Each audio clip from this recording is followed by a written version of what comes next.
I would like to welcome this motion on the national minimum wage from People Before Profit, and would like to add my support for the motion.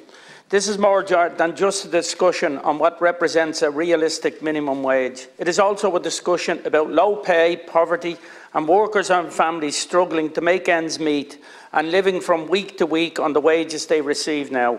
According to data from the OECD, Ireland has a far higher level of low pay than countries of similar economic status. Raising the minimum wage while raising the level of pay may still not represent a living wage, which is defined as a wage that provides an employee with sufficient income to achieve a minimum acceptable standard of living.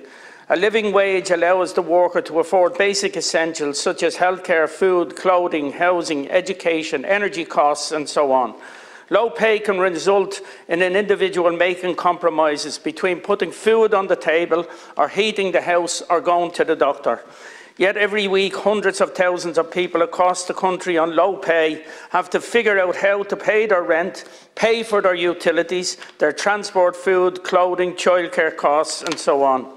Low pay has a cost on the economy and society, as well as by reducing tax revenue and increasing demands for welfare allowances and social protection payments. So there are clear costs both to the economy and to the worker with regard to low pay.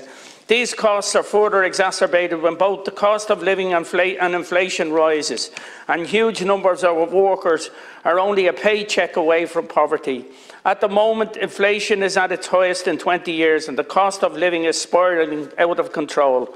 A proper living wage would sufficiently address both income inequality and poverty levels.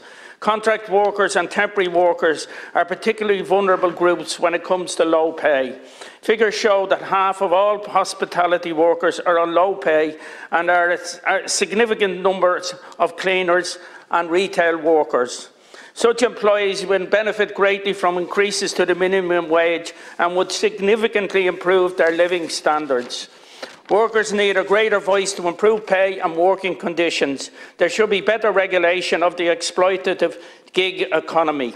There should also be improvements in public services and a real effort made to reduce income inequality. Until such measures are put in place, hundreds of thousands of workers will remain vulnerable and living barely above the poverty line. Thank you.